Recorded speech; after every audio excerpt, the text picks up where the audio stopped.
Hello and welcome to Console Shock Retro and Modern Gaming Chat with me, Trev, and as usual, Stuart. Hi Trev, how you doing? Yeah, good, very good, thank you. How are you? How are you doing? Yeah, very well. Watching the sport ball? Watching the football. Oh, what a final! What a final! It's probably going to go out when the final happens. End-to-end stuff. There were goals. There was there was various football things occurred. There was a crowd involved. It was in a stadium. It will definitely go down as one of the matches that happened of all time. Definitely, it will always be remembered as one of the World Cup finals. It will remembered as one of the World Cup finals of all time. One of the World Cup finals. One of them of all time. There was like a shot on goal, like some maybe like multiple. I don't know if they even like a lot of them like registered, but yeah, it was. Some of the teams had possession. So yeah, there was sort of various football things occurred. Mostly. Corners. They had all of them, didn't it? And at the end, Jesus resurrected, like in the middle of the pitch. I was like, oh my god, that's a turn up for the book, especially in Qatar of all places. Not sure they're huge fans of him in that place. Carrying a rainbow flag. He was, and rightly so. Rightly so. Yeah. What a protest from JC. Jesus. Unfortunately, Jesus got injured. Yes. I don't play any video games? Did you get in the mood for like old school World Cup video games because of it? I haven't actually. I did before. I was like, I want to get. What was that? The Brazil one or something, which was the last one. Yes, it was. And you told me this fact. It was the last sort of like dedicated World Cup game. Indeed, so I thought, I might go and play that, but no, I didn't. Can't imagine it's got collectible particularly. I think it's still in CEX for like 50p or something. Exactly, but I think CEX just chuck out all their FIFA games and just don't take any new ones in. So it's probably in that sort of pile of games. But no, what have I been playing? I've been playing Vampire Survivor. Oh yes. Have you played that?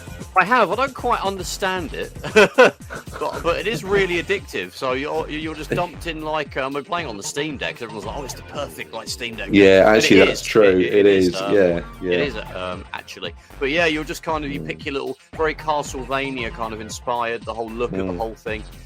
Mixed with kind of gauntlet is almost how I'd describe it. But you have your little dude, and he has like a weapon. You start off quite weak, and you're basically just fighting off hordes of bad guys like zombies and sort of shit like that.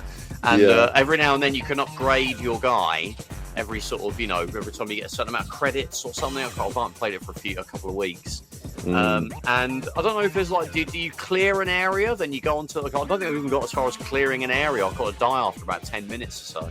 Yeah, I mean that's quite good. I mean, there's a 30-minute limit to each level, then I have unlocked a few other levels, and you can get like the more you play it, then you unlock more characters.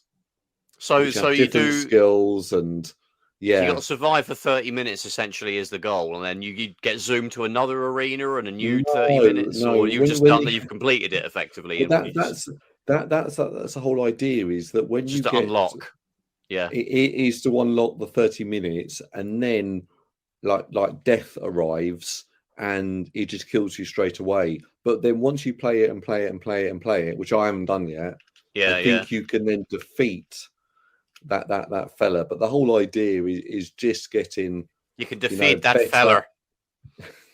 Yeah, just defeat that fella there. So defeat the fella, or the debt comes after you, and you have to defeat him. Sorry, any Irish people. That's fine because we're Irish, so we're like taking our own shit. So it doesn't count. Yeah. Anyway, so yeah, no, it's good. It's a good game. I've only played I've seen people that have gone berserk on it, like hundreds of hours. But I don't know if you've what you've got. You played on your PC. No, I played it on Xbox. It was I on didn't even know it Game was on that. Pass. Yeah, it's Oh on wow. Game Pass, so it's all Yeah, free yeah, on there, and it's really good with the controller. yeah. Yeah, so I'd highly recommend it to people.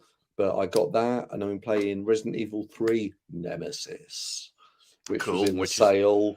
So similar to that's Star good. Trek Nemesis, I think, the 2002 film. I think it's very similar to that, isn't it? It's based actually on the ride from Alton Towers. Nemesis, yeah, it's a great The ride actually. Nemesis. And It's a Nemesis Inferno in Thorpe Park, I believe, is like the spin-off is it? ride. Yes, Yeah, yeah. yeah. It's I'm trying to think of another Nemesis based joke, but no, can't think of Yeah, one. I can't think of one. Yeah, Let's but no, move is on. that the Move remake? on. The remake. The remake, yes, yeah. And I'm enjoying it. It's good. I don't think it's quite as good as sort of like Resident Evil 2 remake they did a few years ago. But other than Yes. that, I'm really enjoying it. And I have to play it on easy though, on the easy mode. Oh hell yeah, I'm easy mode like all the way. I actually played the original. I think I probably mentioned it like God, it might have been a couple of years ago during the sort of middle of the pandemic. I played the original Resident Evil 2 on the PC version. And yeah, I was a little bit cheeky because I popped in a few cheats, so I had like practically a minigun from like the start. So I was running around from the start with a minigun. So that made it, not quite as challenging as it otherwise would have been. But just to get through the story and just like it was actually kind of enjoyable. Yeah, it's quite janky now with the tank controls and everything, and it's not very clear where you need to go. I know a lot of people complain about that now, like, oh, games are crap now because they put big markers on like the map and they tell you where to go, and that's wrong. That's wrong. I'm like, oh, I kind of like that. Well, I think you've got to have the, if you remember Castlevania, was it 2 on the NES? Yeah, you've got to take the book to an end of a level, press this, press that, kneel down and hold it for 5 kneel seconds, down and throw the feather in the air or something. Yeah. And then, but the translation from Japanese into English, well, the only way to know to do that was to read I was going to say Amiga Power, but Nintendo Power. Yeah. And I wouldn't help you, Amiga Power, no. No, that wouldn't have a clue at all. But the point is, if you did that and you learned all these things sort of on the playground, but then you can imagine so many people playing these games and being to completely, hold on, like, where do I'm at a dead end. Yeah. I mean, I wouldn't even say. I mean, that's like a classic example, isn't it? But I remember as a kid, I had Zelda 2, The Adventure of Link, on the NES. I didn't have a clue what the hell to do. I think you kind of walk left and right, and you get those sort of like side-scrolling bits, and you've got like an overworld map. But it wasn't clear at all what to do, and I think you just get. I mean, there wasn't anything to compare it to in those days. Just the way the games were. You just kind of figured it out, or you didn't. You got bored and got something else. So I've probably and I have a crap sort of sense of direction, like in general life. So like games that don't really like hold my hand to a degree. And I think there's probably people that genuinely need like from like an accessibility level. They need help with that sort of stuff. So I'm quite happy. I mean, probably give people the option. If people want to have a mega hardcore, like, I don't know, roguelike experience where they just don't have anything and they need to work it all out, you can maybe just toggle those map markers off. Well, I think you can in most games. You can toggle them off and you just work it out yourself. But yeah, I do prefer having that. But I would like to play the Resident Evil 2 remake, having played the original. That would probably lead me. It'd be a lot smoother way of playing it. Yeah, no, it's definitely a good game, and it's also it's you see a lot of similarities, but it's almost like it's inspired by the original. There's lots more to do. There's different things. It's obviously the same story, but things play out sort of slightly differently. And I always talk, what I love about games, like modern games, is when they remade them, it's all the the quality of life upgrades, and that's is something that, oh god, you don't have to go through those doors. Well, the cutscenes. I know, man, that would does it save? Insane. You still need to sort of go up to a typewriter and use that to save, or is it just an auto-save thing now? You've still got that, but then you got to think about it. Is that, well, actually, you know, when you turn your Xbox off, it's not really off, is it? You Yeah. go back in there and you're in exactly the same place as you were sort of when you left it. So there's no real need to actually, you know, oh God, I've only got 2 ribbons left, and you Yeah, know, exactly. I Yeah, can only yeah. save here. Just you know, put your machine in hibernation mode. Though with the cost of living crisis and the energy issues, you should really be turning it off. Indeed, you should. Indeed, you should. Mm, But I think yeah. Again, I'm going to repeat myself again. But we've talked about this before. With like games like that, where it's it does help you to progress along. I want to be able to sit down when I want to play a game and feel like I'm getting somewhere. I know people yeah. will like hit you over the head Mm, with something like Elden Ring and say, no, yeah, but that's the fun, isn't it? You just want to, you fight the mm, boss 7,000 times and eventually you'll beat it. And it's like, God, if it took me.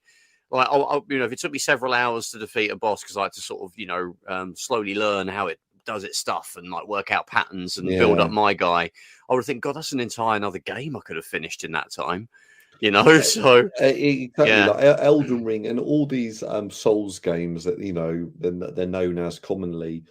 I'm so put off by them because they're such a high level of, oh, they're really difficult games. Someone says to me a game's really difficult, it's actually, oh, I don't really want to play that.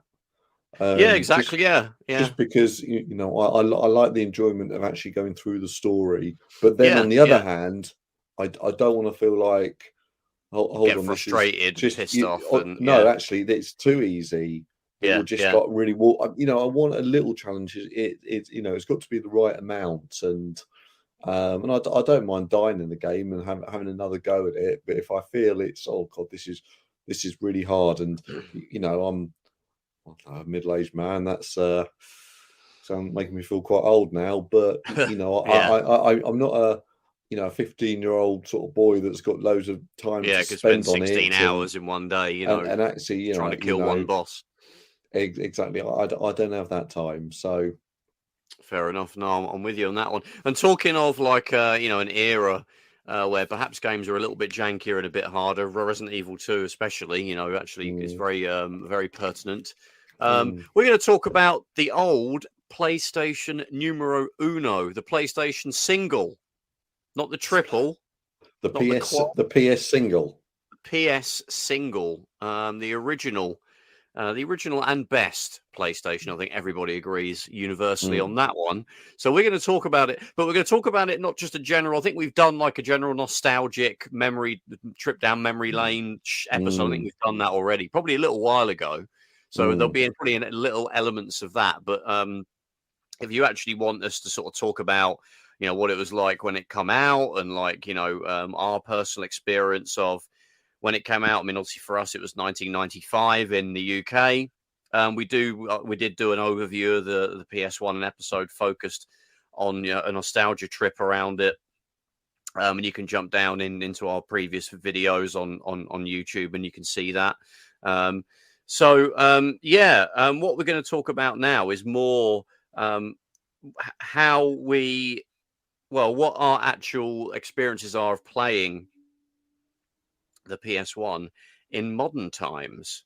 mm. So, do you have a PS1 that you still use, like an original OG machine? I don't. I've got a PlayStation 2, which can obviously play the games, but PlayStation Duo, yeah, a PS Duo. couple, PS Yeah, yeah, couple.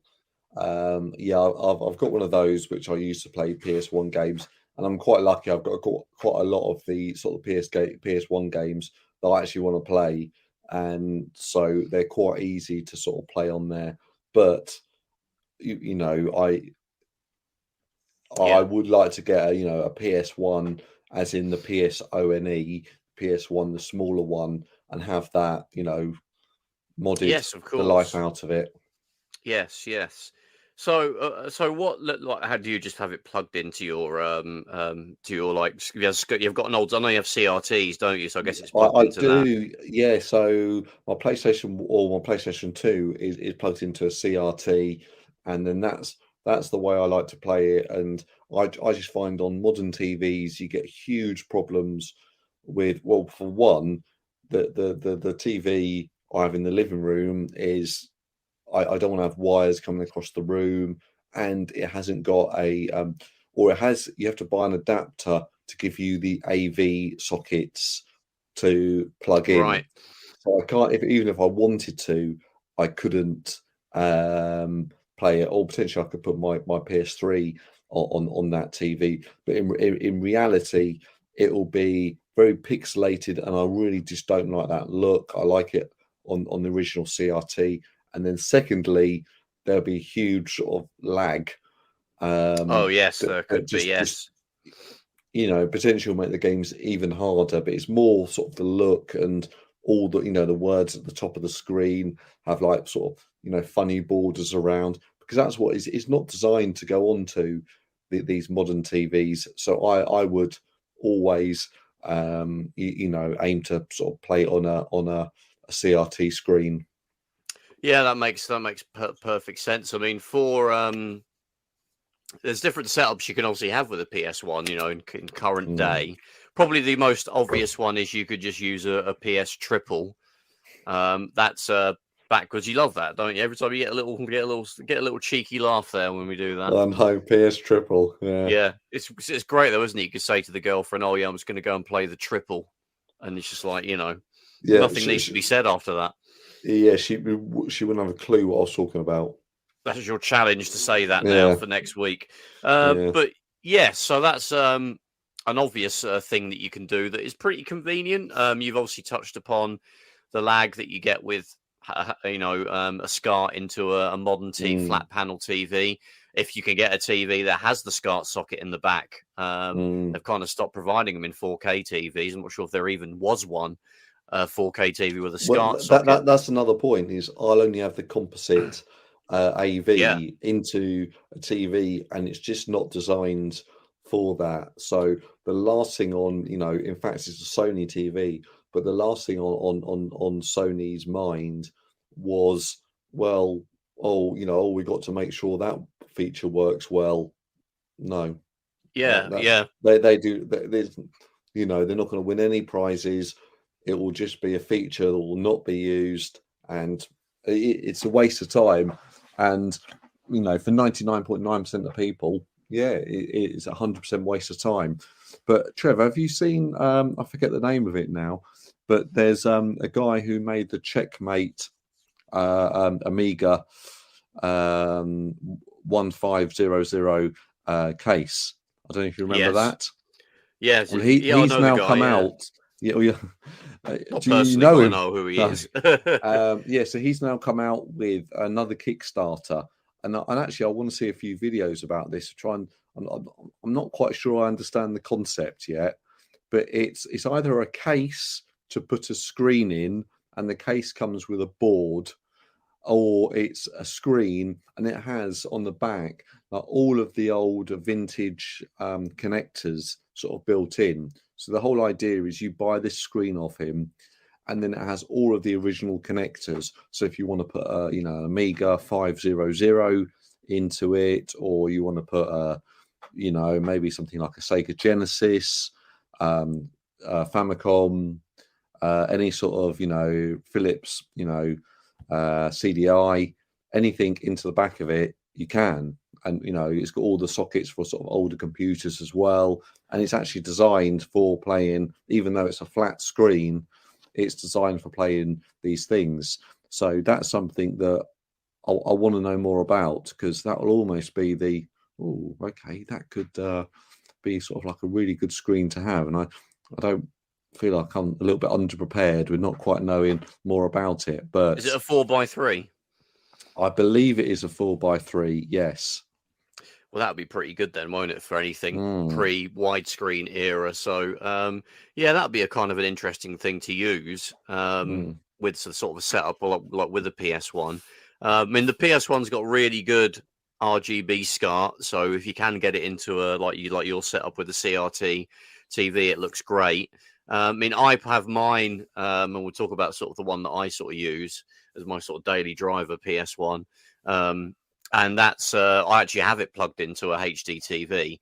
It's because I haven't got the room for like. I know retro RGB Bob is like sort of could sense that probably, and he's going to be try and come after me to make sure I'm not doing it Oh, anymore. I'm getting a man. nice retro tink or whatever, or a BVM, a PVM. Get a nice cheap 600 quid BVM to play PS1 on. But yes, and that's what I use, and it looks great. It looks like kind of like you'd run in the games on an emulator. It's super sharp. I really like chunky sort of big pixels. I like that look. Probably from having played games on emulator. Well, I've been playing PS1 on emulator probably for longer than we did during its original run now, which is kind of crazy to think.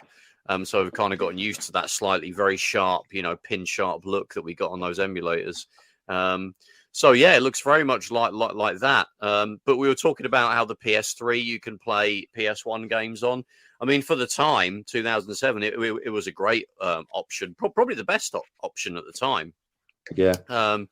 Because you had for one, you get a really great controller like the 6-axis or the DualShock 3 is basically a PS1 controller, exactly the same layout, pretty much the same design, really. To that, except for it's a few extra, one extra menu button in the middle. So you're not getting any difference really in the experience with that. It can go straight into HDMI, so you got no issues with adding extra lag due to your TV's analog to digital scaler and all that sort of stuff. You can add a smoothing filter if you don't like the sort of very harsh, chunky pixel look. You can smooth that out. You can have it be presented in 4:3 or 16:9. I don't know why you'd want to do that, but it's there. You can even have it so it presents it in its original sort of 480i output, which is great if you connect a PS3 to a PS Triple to a CRT. Or you could have it upscale it to, I'm not entirely sure what it actually lands at when it upscales it. It's probably like 720p or something. It could be 1080p, but it can even upscale it to that, so your TV hasn't got to do any work, trying to make it fill the whole screen. So you've got lots of really good options, and memory cards. You don't really have to worry about those anymore. There, you basically create a file on the PS Triple, and that acts as like a virtual software-based memory card. That file acts the same as a real memory card does. It's 15 blocks per file, so you'd have to make multiple of these if you want to play lots and lots of games on the Triple. But you do, and you have to also remember which card holds what, like in real life, really.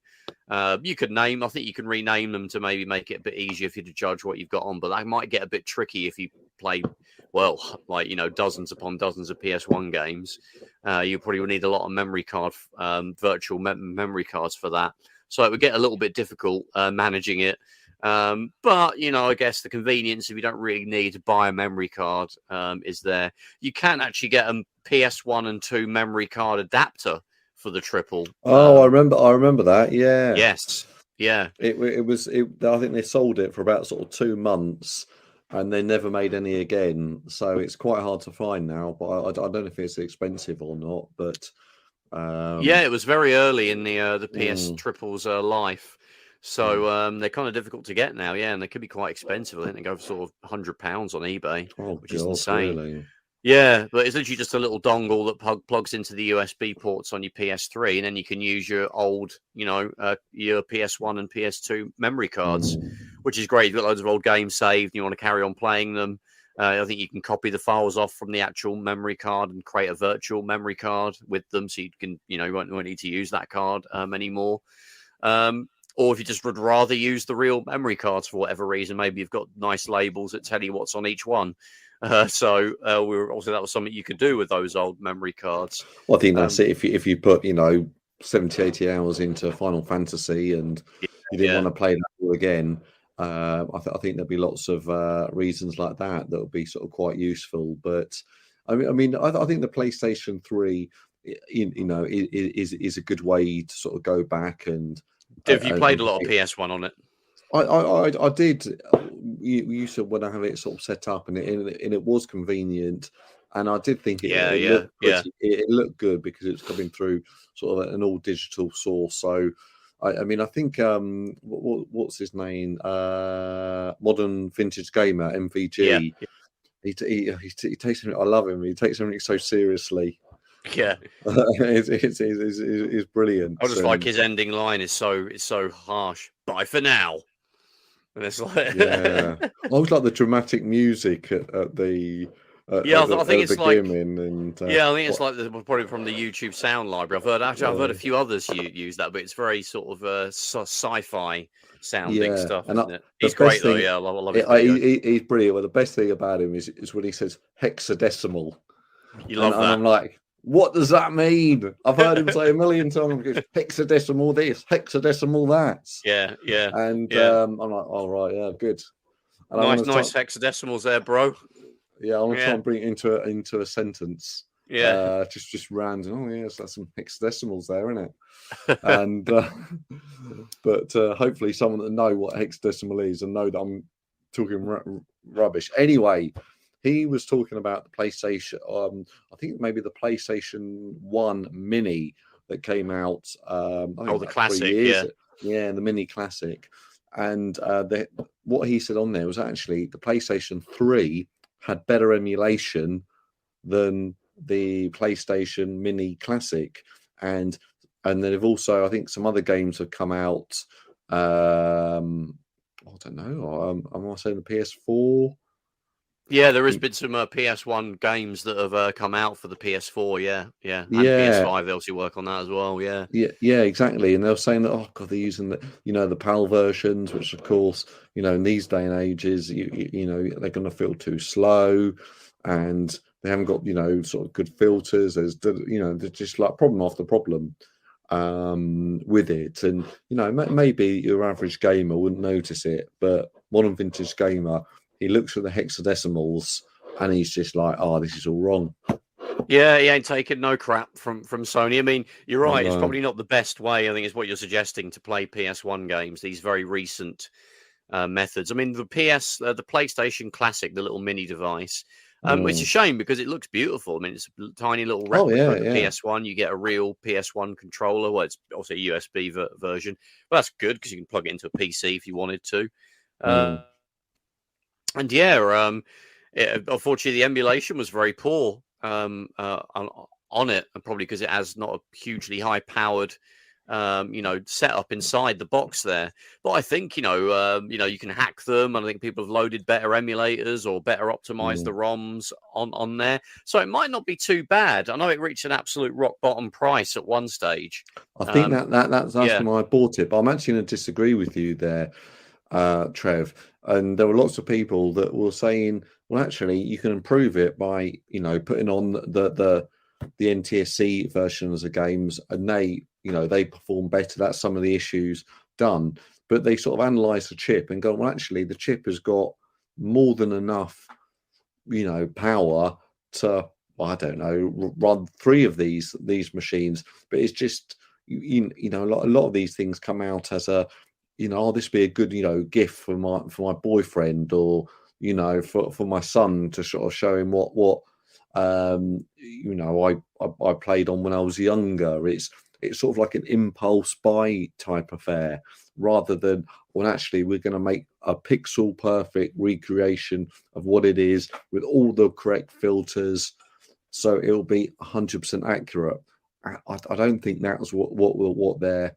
It was built to a price. It was built to be out, I want to say, just before Christmas. Can't really remember when it came out, but I think it was, November-ish, wasn't it, or something? Exactly. So it got that kind of, that present buy-in market, and people put it in, had lots of fun with it, and then they weren't going, oh, actually, this didn't feel quite right, or the frame rate's not right on that, and they probably thought, oh yeah, this is just how I remember it. So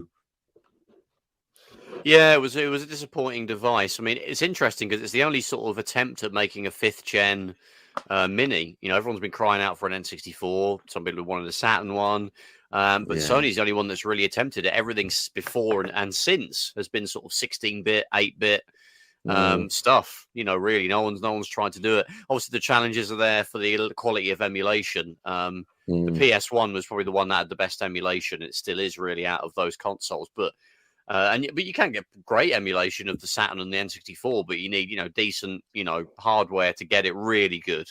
and I don't think that's really possible in a very cheap, system on a chip Well, type thing. actually, if you go down and if there's a dedicated chip that's only designed to do that, then potentially you probably can. But then the issue is, Sony or Sega, they focus on it, or I think there's more chance to come from Nintendo. But Yeah, I think Nintendo would probably say to you, "Well, get a Switch, and then you can buy yeah, Nintendo online."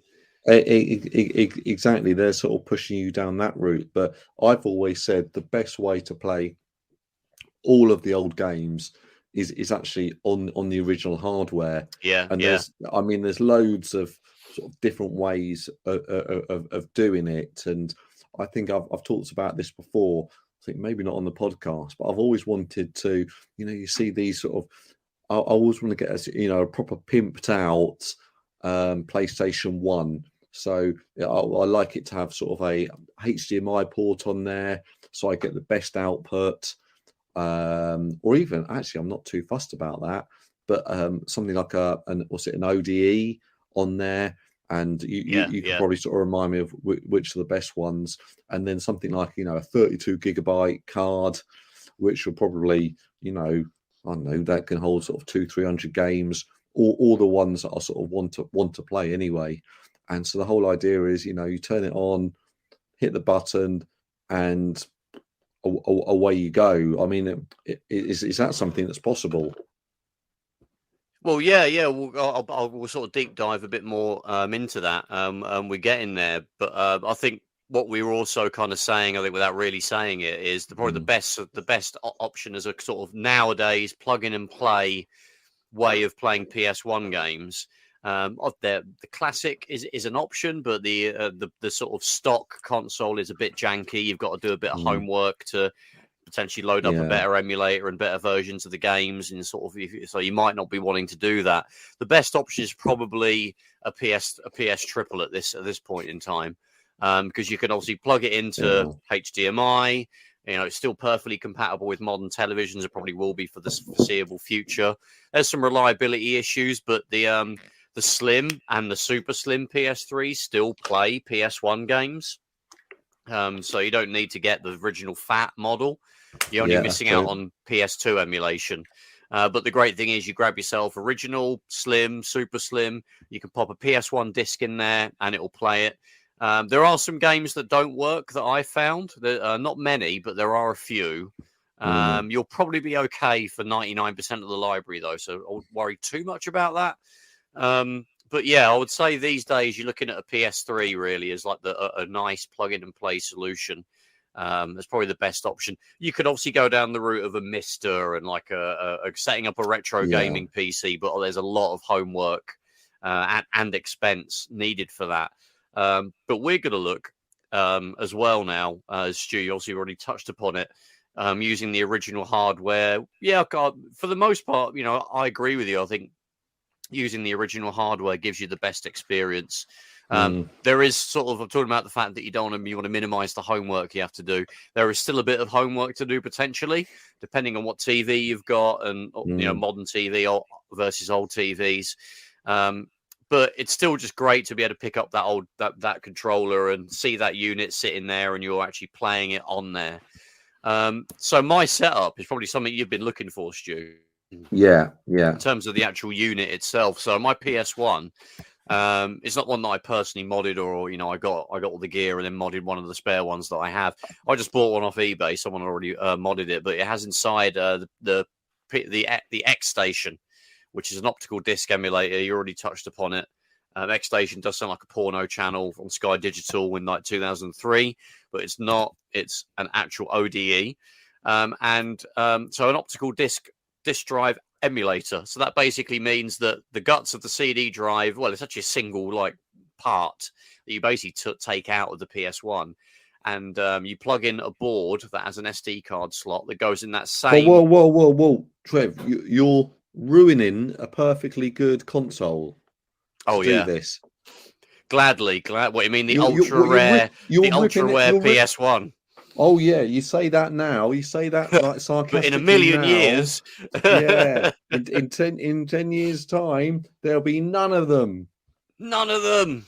ever. Been gone, mate. Yeah, so you have to should... deface a PS1 to do this. You are a bad person. To be honest, they're all going to fail soon, mate. So who's laughing then, eh? Wow. The optical drives are dying as we speak. The one in your closet right now, that laser, you plug it in again, bang, bang, Boom. Stu, gone. What are you going to play then? What are you going to play then? I know. Nothing. That's what. Nothing. Trev, you should look after it. Yeah, well, buy old new stock and repair it. That's what I'll do. So you could, you on could the original stuff. You could baby it as much as you want, unless you want to, cryogenically freeze it. It's dying. Let's face it. So literally rip out that optical drive. Throw it out the window, and then stand on it. Stamp on it. Stamp that horrific 90s technology. Okay, well, we went on a bit of a fun little tangent there. Thanks, Stu, for that. So it replaces the optical drive. Obviously, maybe you've got one already where the optical drive just doesn't work, so that's not too big of a deal. If you're going to do it, try and buy one that's already broken. Yeah, if you're doing it yourself, you're doing the work yourself. Obviously, that's a great route if to the go drive does come out and it does work, maybe try and sell it to someone who could replace their broken one. Indeed. Help the retro gaming community. Live on. That's what we're saying. Yes. I sort of patted my chest there as like in our hearts. It's in our hearts. Exactly. Like that song, something inside so strong. It's like the sort of retro video game community. Is it that? Yeah. So strong. Yeah. Replaces the optical drive. It needs some, as our Americans friends would say, some soldering or soldering, as we call it. Soldering. Soldering, yeah, something you might try with the missus every now and then. I'm not going to try any soldering with the missus. Thank you very much. I was going for a book, Soldering with the Missus, or a YouTube series. But anyway, so it's not just a plug and play thing. Unfortunately, the XStation, you have to sort of get it soldered in there. But it's a pretty elegant solution. The one I've got has a nice 3D printed insert into the little gap that the optical drive would leave. So it kind of looks, pretty close to something that would have been stock on the unit. It's not a big exposed circuit board or anything like that. It's quite tidy. And there's a slot in there for an SD card. So like you would back in the day, you obviously open the lid of your PS1 and you pop an SD card in there with your games. So obviously there is a little bit of messing around you need to do with the games. So you'd have to obviously get to the games from... So what do you do first? Do you have a look at the games that you already own in your cupboard? Of course, and then you go to... You rip them to your computer individually, all 1,000 and whatever it is of them. Exactly. Probably a weekend you'll need for that. Probably a weekend. So that's the real way of doing it.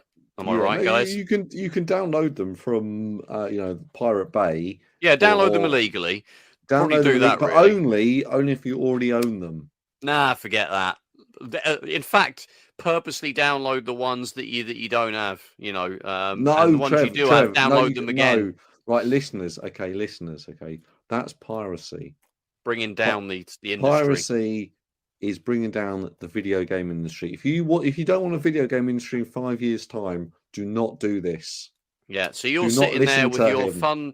You're sitting there with your fun little copy of Warhawk that you downloaded off the interwebs, whereas all the developers that made that game are going starving right now because of that. So think about that, my pirating friends, when you're bloody going, oh, let's download the entire library. That'll be fun. But in all seriousness, just pirate the hell out of it. It's way quicker.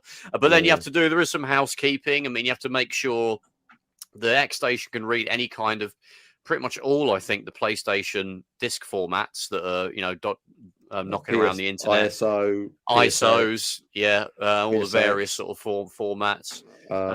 It'll be able to pick up.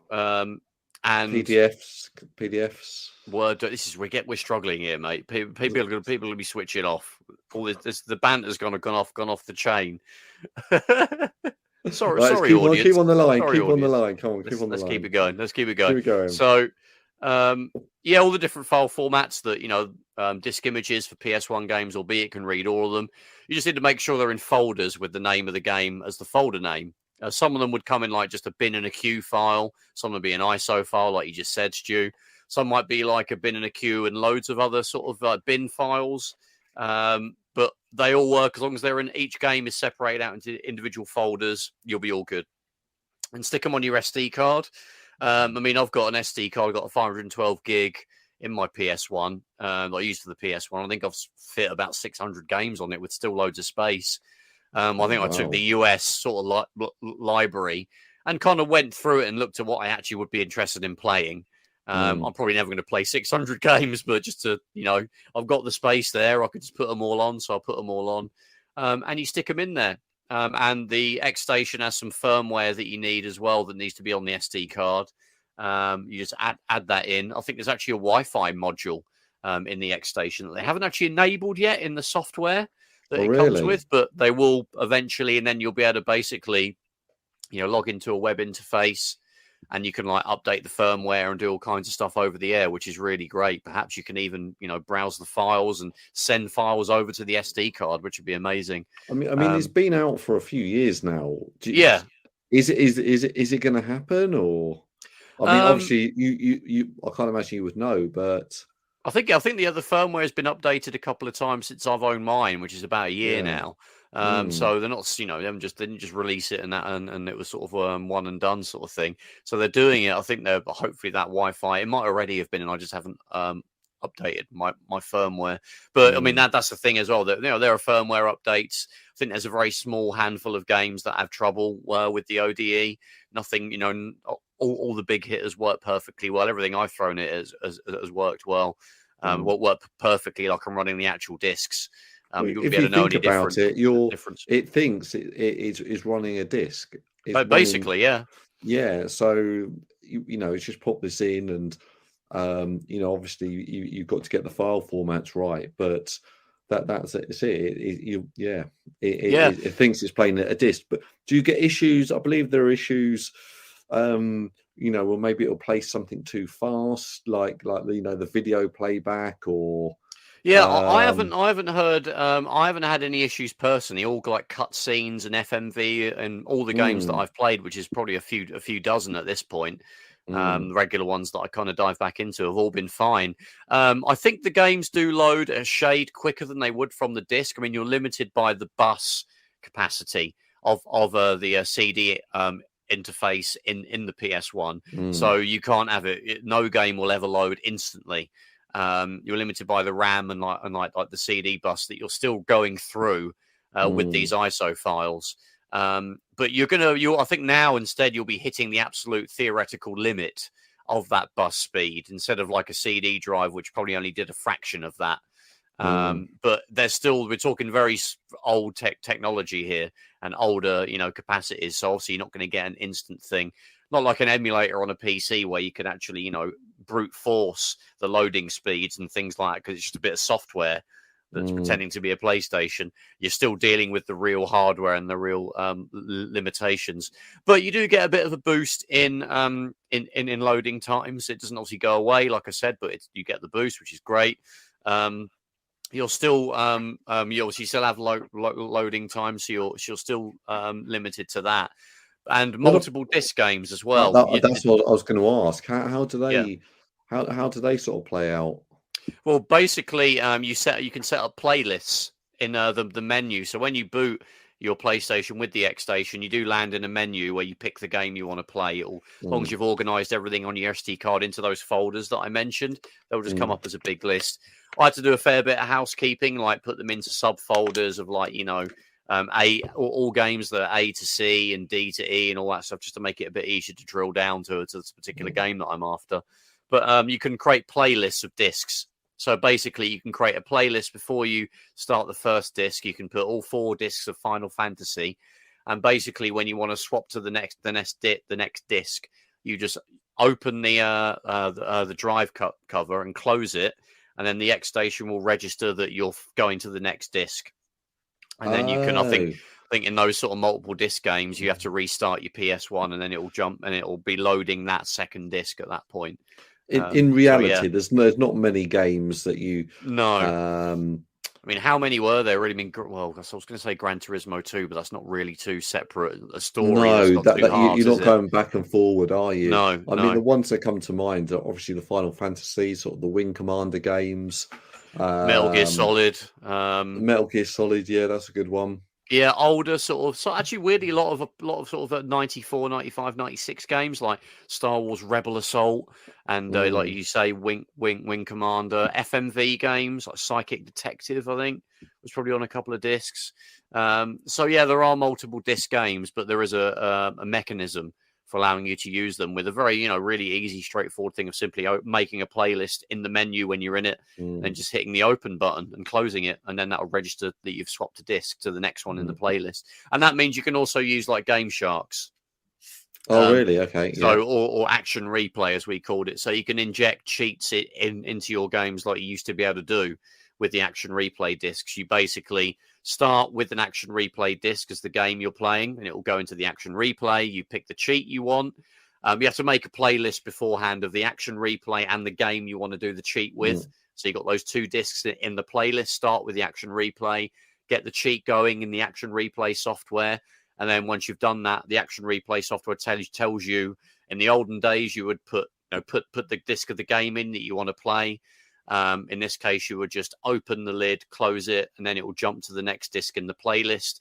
And then that game will load, and then you'll have the cheats enabled in that game. So it's great for cheats as well. Great in games like, actually, I think I played Soviet Strike. All right, okay. With the Action Replay, because I literally, in the interest of just having a nice, easy life playing this game, I think I turned off I think I made fuel. Fuel is limited in those games, isn't it? And it can be quite a ball ache. So, because obviously a big part of that game is resource management. So I think I just got Action Replay just to switch off all that. So I had unlimited ammo, unlimited fuel, and you can just have fun flying around, blowing everything up. So, and that worked. That was on my XStation. I was able to do set up all of that, which was great. So yeah, the experience of playing the games is really great. The only real issues and you've also got another thing as well. There's an in-game reset. So you haven't got to go and reach over and turn off your PS1 if it's not right in front of you. That can be a bit annoying. Yeah. You can just press a button combination on the controller, the normal PlayStation 1 controller, and it will reset your PS1 back to the menu. So you can just sit there all night, have a huge PS1 session, never have to leave the sofa, and you can play hundreds of games in theory, however many you can dump on a memory card, on an SD card. So yeah, I mean that's an overview of the XStation. I mean, was there any other things you wanted to know about it before? I mean, there's a few sort of come to mind. I know there's I want to say the PSIO as well, which sort of goes into the expansion port at the back. So I guess, are there any other options as well other than? Well, the SIO's the main one, I think. I'm sure there are others that I'm not thinking of, but there's probably others that are going to come afterwards. But the SIO, you've got to plug it into the expansion port if your PS1 has one. It did get taken out in right at the end of the 90s. The 9000 ones don't have it. That's right. I remember that. Yeah, 9000 models. Yeah, which aren't super common, but it is something you need to look out for. But it's not a plug and play thing. You have to solder a couple of traces on the motherboard for it to actually be able to boot through the SIO. And I think there's some compatibility issues and weird jankiness that they're probably going to fix. It's not me throwing shade on the guys that made it. But the XStation, I think, is a much better solution. The only issues that I've had is sometimes with that in-game reset, it wouldn't work occasionally. And I'd have to go and manually reset it, just like crapped out or fell over or something. But every game I've thrown it has worked perfectly well. I think, again, maybe there's been the occasional thing where I've hit, go on like a game I want to play, and it's just sort of hung at a black screen. But then I just tried it, I reset the PS1, did the same thing, and it worked. I don't know if it's just some firmware sort of bugs or something that are going to get worked on and fixed. But yeah, it's now my go-to way of playing a PS1. It superseded the PS Triple. And the thing that makes it even better is another little gadget that you could get called the MemCard PRO. Now, have you heard of this one, Stu? I have, and I think you've talked about it before, or a few other people have sort of mentioned it, Yeah, yeah, and uh, I and I know it's good because you can store like a million different save games onto one card, and there's yes. sort of positives about that. I just don't think I would need it. Yeah. Yeah, so I obviously, play a lot of PS1 games and more than could Mm, fit on a memory card. I mean, actually, there's some PlayStation games that take up an entire memory card. mm, So you've got that issue there. The MemCard Pro is basically a new kind of memory card for the PS1, which allows you to use an SD card basically as to be potentially thousands of memory cards, all via this one single memory card. Um, and what it does is it's got a little chip inside it, a chip that's very, very powerful, more powerful than the actual PS1 that you're plugging it into, and a tiny little OLED screen. And you plug the great thing is you can just use like a crappy, like 1 GB SD card that you probably add micro SD. It needs to be a mm. micro SD that you've got lying around in a drawer somewhere. That could be like 8,000 memory cards. Oh, really? So yeah, you format. There's some software that you can use to format the memory card. So actually, I think when you plug it into the PS1 and with a memory card in it, the MemCard Pro formats the memory card for you. Mm, And with a 1 GB card inside it, you've got 8,000 memory cards. And the great thing about it is, with the XStation in particular, it's designed to work especially well with the XStation. Basically, anytime you load a game, it will load a dedicated memory card just for that game, and it will do it automatically. So if you're just bouncing around between tons of games in a play session with your PS1, you haven't got to think about your memory cards. You basically jump out of one game, jump into your next one. It will load a memory card for that game automatically. So you save a game, jump out, jump back in again. You'll pick up that same memory card every time. So we kind of touched upon earlier that it could be a bit tedious with like playing maybe on a PS3. You've got to remember which virtual memory card has got the game that you've got your save on mm. and sort of sift through them to get to the one that's the right one, unless you've got a very clever naming convention.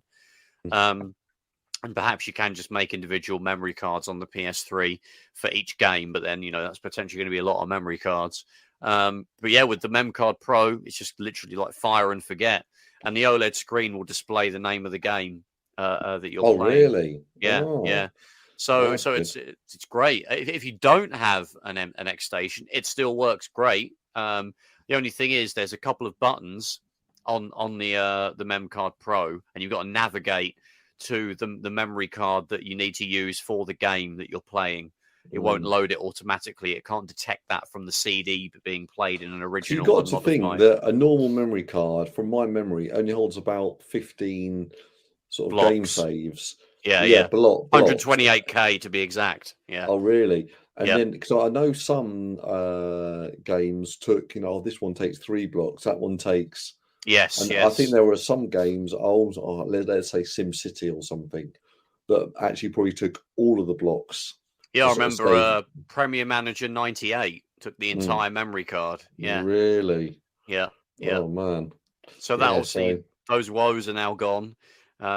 Again, it's a little bit more finicky if you're not using an XStation because you just have to bounce between the memory cards manually, which can probably be a mm, bit annoying if you've got a lot of them. mm, But with an XStation, it comes into its own really, and you don't have to think about your save games. And the great thing is when it's plugged into the PS1 and you're powered on, you can actually it's got a Wi-Fi chip inside it. So you okay. can wirelessly connect to it, and through a web interface, you can manage those save files. You can even pull them off the memory card Can and you to can you take them somewhere put else. I don't know, like save games on there that someone's unlocked all the characters on a Yeah, yeah, certain you can. game, so Yeah, you can go, oh, I want to play what's it called? like Tony Hawk's. Tekken Yeah, with all the secret fighters unlocked. exactly. Oh, Yeah, that'd be yeah. brilliant to do. Yeah, so obviously there's loads of Mm, websites out there with save files. mm, You can just download them and then turn your PS1 on. The Wi-Fi will kick in the memory card. You can connect to the memory card through a web browser, and you can just drop files onto one of the virtual memory cards and then pick those up in the game you want to use. So yeah, I it's great. I think for me, I think the other two things to really sort of make it, and I know both are available. Is who is it? Retro Fighters that make they Oh knock them out yes, with the the controllers. Yeah, a wireless sort of PS1 controller. I'm thinking, oh yeah, I want that. And then, yeah, but then to have that, it'll have to sort of sit in the living room. I'm thinking practically about my flat, and so I have to yes. sit in the living room, and then that'd be brilliant because there's no wires. But then it goes back to the problem which I described earlier, is well, actually, I want to have a HDMI cable, and I don't want to have a cheap HDMI box. So what the options? Can you solder in a HDMI port into one, or Right, yeah. So the one thing I don't have on that PS1, the modded PS1, is like any mm, kind of a digital video solution. mm, They're very expensive at this point. There are people yeah, that do sell like an XStation and a PS1. I think the PS1 digital is like the main HDMI mm, solution that is the current or best one at the moment, and that literally is basically. I think it completely removes the composite or the video output on the PS1 and replaces it with a HDMI port.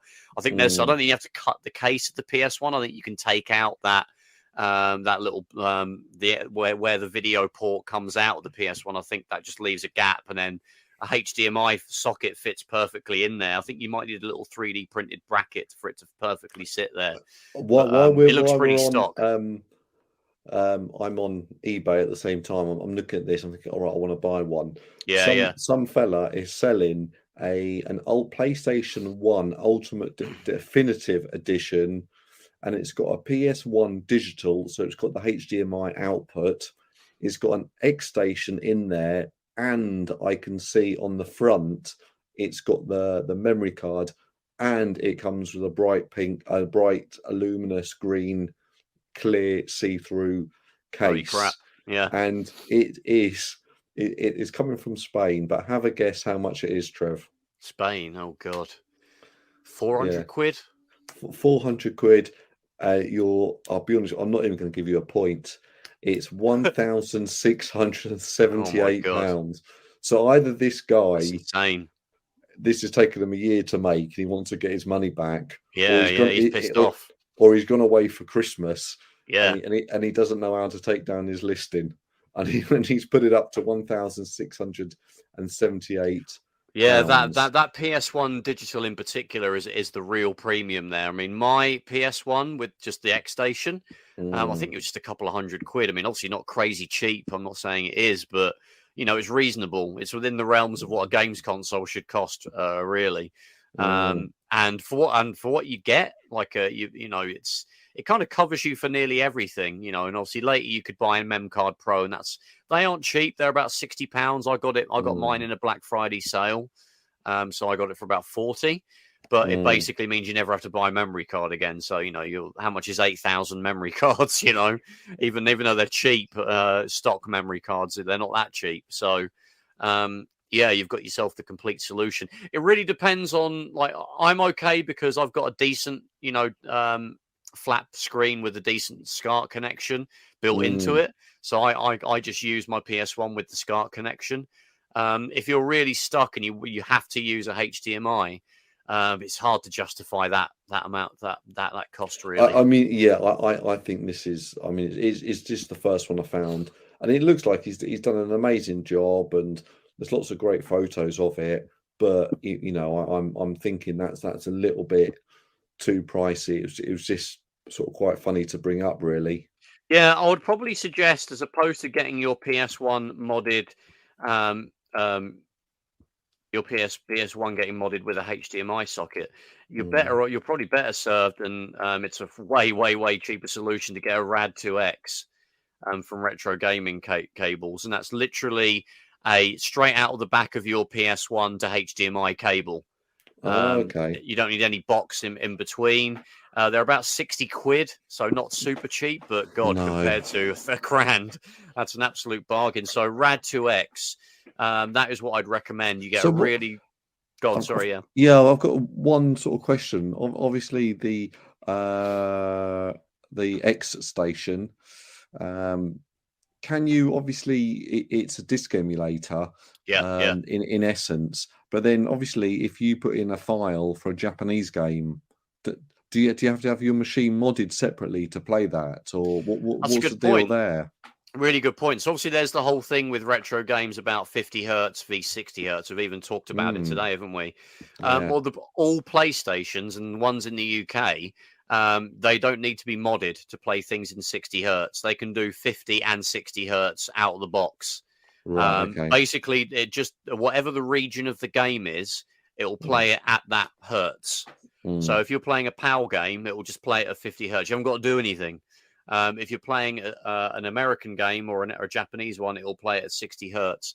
The only thing you need to look out for is if you're playing or using a PAL PS1 with an XStation, and you're playing an American or a Japanese game, and you're not using RGB SCART, it'll be black and white.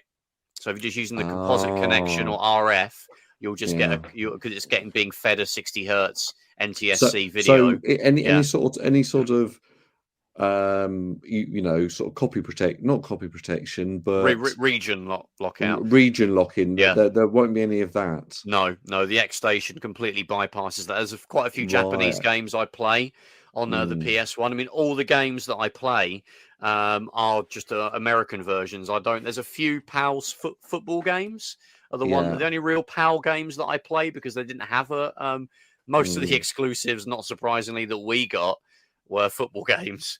So they don't have an American version, and they're optimized for PAL. Are they? So when they're obviously you're downloading the ISOs or something, have they been sort of modified to take off the region locked?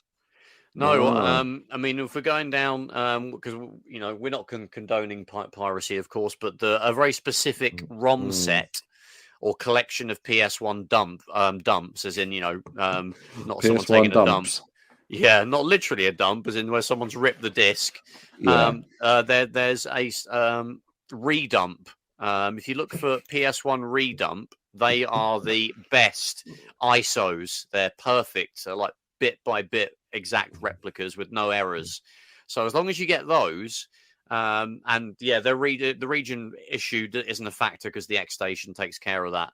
As long as you get those particular redump collections of ISOs, then you'll be golden.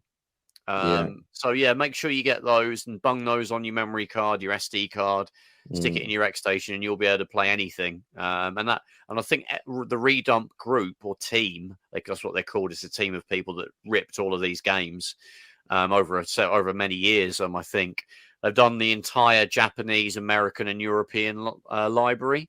So even like a Michael Owen's World League Soccer 99, you'll be able to get an ISO of that.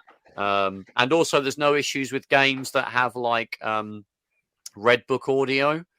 A lot of early PS1 games have CD audio as the background music because the game. And that's what you mean by Red Book audio, isn't it? Yeah. Like a classic one is Ridge Racer. You can take the disc and put it in a CD player, and you can listen to the soundtrack to the game. And actually, the game, you can still play the game because it's under 32 megabytes. It's tiny, the game is tiny. So a lot of games used Red Book audio. That's fine. A lot of games will account for that. Those ISOs that I mentioned that come with like an ISO as well as a bunch of extra files that come with it, which is those extra files in they're bin files, not normally. They're the audio, the Red Book audio tracks. So as long as they're all in the folder for that game, it will just play them fine without any issues. I think Digital Foundry have done quite a lot of like reviewing of the various ODEs. I think they might have done the XStation. I think we should mention Bob from Retro RGB as well. He's a great resource for sort of finding out about this. And yes. Who are those other guys? My Life in Gaming. What were their name? Kai and Trey. Triforce or Try, I think his name. Try and the other guy, I can't remember his name. No. But those guys are great. My Life in Gaming.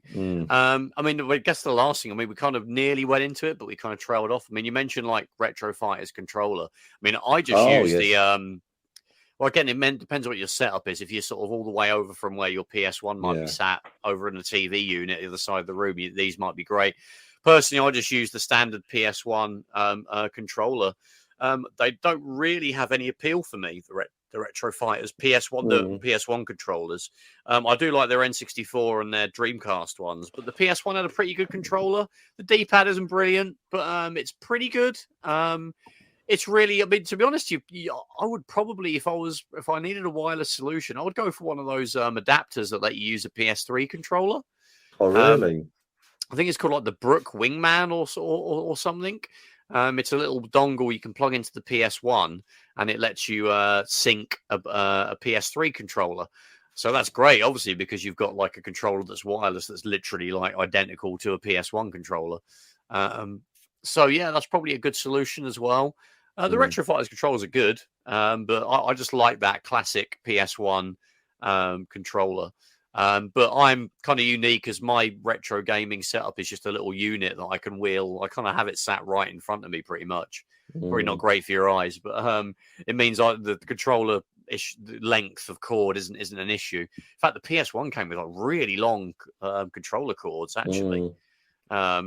Like up there, like the Xbox, I think might have the record. I think the original Xbox, the Xbox 360 had great controller length. It's like, wireless. So yeah, I'm actually on the website for the Retro Fighter Defender. It's called, and there's actually a waiting. One? Yeah, it's a waiting list at the moment for it. Oh right, yeah. I mean, it is wireless, isn't it? We're not just imagining that.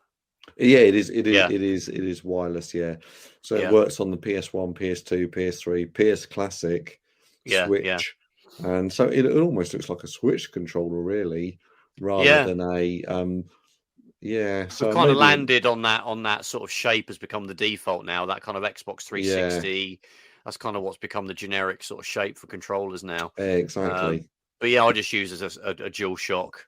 On the PS1, I've got like a crystal blue one. That's just the one that I end up using quite a lot. The original, I do actually occasionally dive back into the original non-analog controller because a lot of games don't really need the analog stick. It's really racing games that you really get any big first-person shooters. You don't really have them a lot of use for it. I even played Croc, which was kind of touted as, this is a game that you really need. Well, there's obviously Ape Escape. You can't play Ape Escape with a normal controller. It literally won't allow you to do it.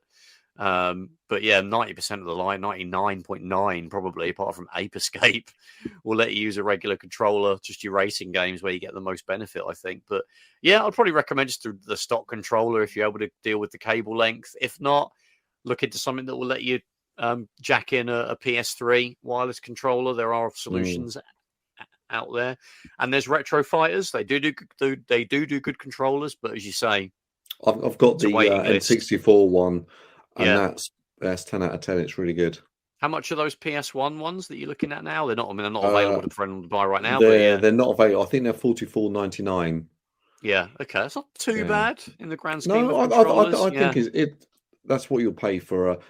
It's probably less than what you pay for a an Xbox, brand new Xbox controller, or a DualSense or DualSense, yeah.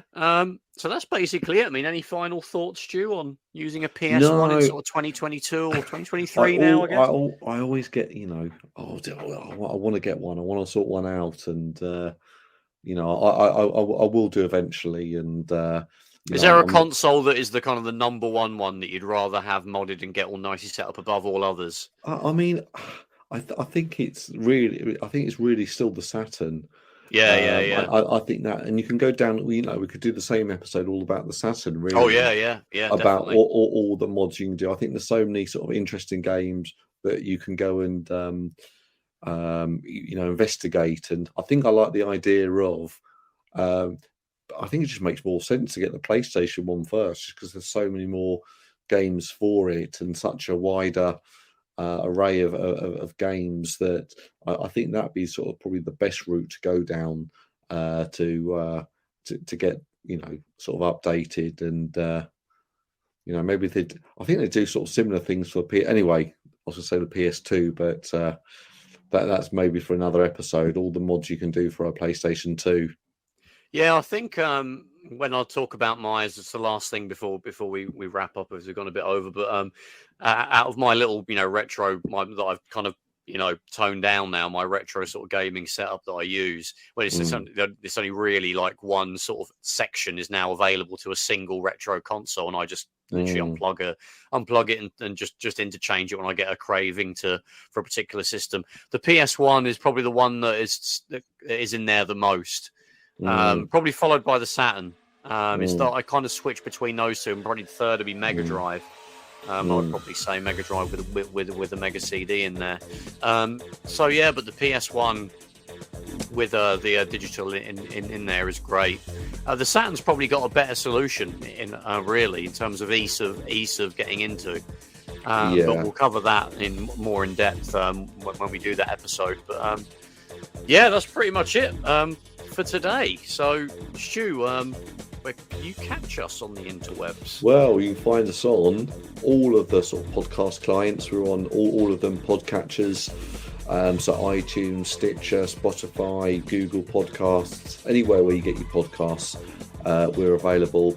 And you can also find us on YouTube, search Console Shock, Facebook, search Console Shock. We always like to get messages on there.